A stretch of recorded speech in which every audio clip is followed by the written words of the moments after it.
En la información general vamos a entrar un poquito en detalle, ¿no? en todo esto. Me acompaña Julio César Alfonso, presidente de Solidaridad Sin Fronteras. Bienvenido, gracias, por estar con nosotros. Y le damos también las buenas noches a la doctora Lisandra Santos, médico cubana, llegó por el programa de Solidaridad Sin Fronteras. Gracias. Y estás en trámite de hacer tu reválida aquí en Estados Unidos. Bienvenida al programa. Gracias. Julio César, cuéntame un poco la propuesta, ¿en qué se basa? Bueno, la propuesta se basa, y estamos solicitando exactamente lo mismo que se aprobó el año 92-98, que es hacer una sección para un grupo de médicos ante una situación de necesidad, como es la que actualmente enfrenta el Estado de la Florida, por el déficit de médicos que tiene, de aplicar, en vez del USMLE, que es el examen que normalmente se aplica para hacer la reválida médica en la Florida, el SPEC, que es un solo examen computarizado, que también en inglés y complejo, por supuesto, pero que no es todo ese proceso que trae el USMLE, que cuenta con 3 STEP, que en realidad son 5, porque el STEP 2 se divide en 2, CA y CK, y el STEP 3 en 2, a la misma vez práctico y teórico. Es decir, que se hace muy engorroso todo el proceso de reválida para un médico recién llegado a los Estados Unidos. ¿Cuándo cambia esto? Por ejemplo, ¿cómo ha ido cambiando a través de los años los médicos que llegaron en la década de los 60, en 70, 80, 90 hasta la actualidad? ¿Cómo ha ido cambiando eso a través de los años? Sí, ha ido cambiando. En los años 60 era mucho más fácil. Incluso una época se hacían el flex. Después, en los años 60, hubieron exámenes hasta en español para hacer la reválida médica. Después, en los 70, usaron el flex. Después explícame, recuerda que nosotros no conocemos nada de esto. Flex, bueno, ¿qué es el flex? Es un examen de reválida, pero muy parecido al SPEC, es decir, un examen más simple, que componía 2 partes, práctica y teórica, pero era mucho más simple, menos costoso que lo que es hoy en día el USMLE. USMLE, su sigla en inglés quiere decir United States Medical License Examination, y está dirigido por el ISFNG, que sus siglas también quiere decir Comisión de Educación para Médicos Graduados en el Extranjero, y es la entidad que regula la reválida médica en los Estados Unidos. Su sede está en Filadelfia. Ellos son los que regulan estos exámenes. Son exámenes bien complejos, pero son además muy engorrosos y costosos para un recién llegado. Vamos a hablar de los costos más adelante. Lisandra, bienvenida nuevamente. ¿Qué tiempo llevas en Estados Unidos? 1 año y 3 meses. ¿Año, 3 meses? ¿Y vienes de dónde? De Venezuela. Estabas en el barrio adentro. Estaba en la misión. En la misión, barrio adentro. ¿Qué tiempo estuviste en Venezuela? 3 años y medio. 3 años y medio. Cuéntanos un poco cómo fue el proceso, la llegada aquí, qué haces ahora y cuáles son tus planes. ¿Se te dificulta realmente? ¿Es difícil el sacar la reválida? Sí. Vengo de Venezuela, donde estuve 3 años. Luego, cuando me enteré, porque no sabía del proceso de las visas, me acogí al tema de las visas y, bueno, vine por frontera con Colombia y, bueno, como sectora del país. Aquí, ¿Cuál es su especialidad, perdón? Soy médico general. Médico general. Hice un posgrado en Cuba de endoscopia y bueno, estuve trabajando eso en Venezuela.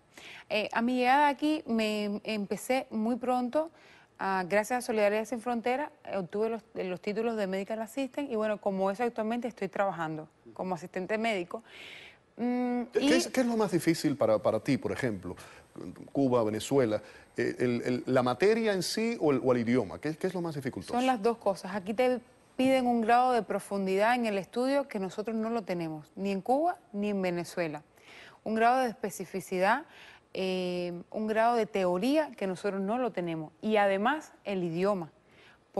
Aunque tengamos alguna base, que casi todos los tenemos, no es lo mismo, es el idioma, la parte técnica del idioma, del inglés. Y lo más difícil es que llegas, empiezas a trabajar, por ejemplo, en mi caso que soy asistente médico, pero tengo que estudiar después de trabajar. Además, vivo en mi caso muy lejos de donde trabajo, entonces se nos agrupa una serie de cosas sin lugar a dudas, que es muy sacrificado. Entonces Cuba pone muchos paros. En estos momentos Cuba no está aceptando más planillas de las 186, que son unas planillas que hay que llenar para que te acepte Cuba y te mande los papeles hacia acá, hacia el ISFMG. ¿Tienes tus papeles aquí? Yo, gracias a Dios, ya todo lo hice porque lo hice recién llegadita. O sea, que eso es otro episodio, eso te demora, en que Cuba te dé todo ese papeleo. Casi 1 año me demoró ese documento. Sí, y sin esa documentación no puedes presentar el examen, porque el gobierno de Estados Unidos no te va a reconocer como médico. Y te hablo de que costoso de casi $5,000 y pico o más entre los papeles, porque cada uno de los papeles tiene que ir certificado por Cuba y avalados después por Estados Unidos, y es un proceso costoso para los que estamos empezando, que no tenemos ese nivel económico lo suficientemente alto como para pagarlo todo. Y además el estudio, el inglés, los libros son caros. Es decir, Julio, ¿cómo personas como Lisandra, ¿no?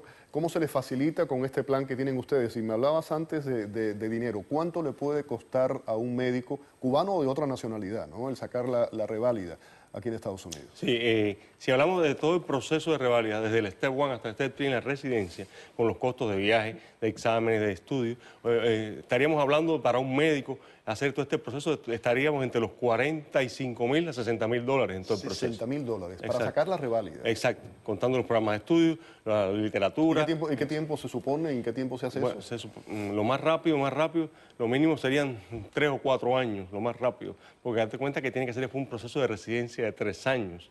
Es decir, estamos incluyendo, vamos a suponer que el médico sea bastante inteligente y estudie bastante y dedique todo tiempo a esto y tenga un año de examen más 3 años de residencia, unos 4 años más o menos, pero a veces muchos más. Ahora, el caso de todo esto no es solamente el examen. El examen muchos lo pasan. Tenemos más de 120 o 130 médicos que han pasado los exámenes, pero no le dan posiciones de residencia en ningún hospital de Estados Unidos. ¿Por qué?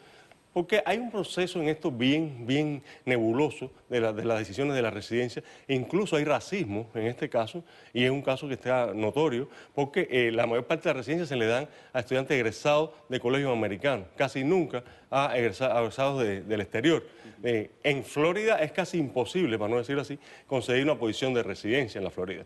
Y eso es una de las propuestas, parte de la propuesta es esa, establecer los años de que eso no solamente ocurre con Cuba. Tengo un primo que es médico y es médico ya graduado desde hace más de 30 años y estudió cuando aquel grupo de cubanos que se iban a República Dominicana, Santo Domingo, a estudiar, y le fue muy difícil, una vez que había terminado en República Dominicana, había vivido aquí toda su vida, hablaba inglés perfectamente bien, el conseguir una residencia o un lugar imposible. En aquel entonces. Estamos hablando de estudiantes de un alto nivel que han pasado los exámenes con un alto nivel de puntuación, muy superior a muchos estudiantes americanos incluso. Y es imposible conseguir una posición de residencia. Y esa es parte de la propuesta. La propuesta se divide en 2. Cambio de examen o cambio de la política de la residencia en la Florida o ambos. Es decir, estaríamos conformes con ambas cosas, sería lo perfecto, o al menos con la excepción de dar posiciones de residencia en la Florida, que además los médicos que se han beneficiado con este programa van a donar este tiempo de residencia al Estado de la Florida y se ahorraría millones de dólares. ¿Esa aprobación es estatal? ¿Eso de quién depende eso? Eso es decisión del gobernador de cada estado. El gobernador de cada estado tiene la potestad para decidir la política de otorgar licencias de cualquier tipo profesional en cada estado. Muchísimas gracias por haber estado aquí en el programa. Gracias. Te deseo, Lisandra, lo mejor de lo mejor. Julio César, gracias por haber estado en el programa y tenían toda la información.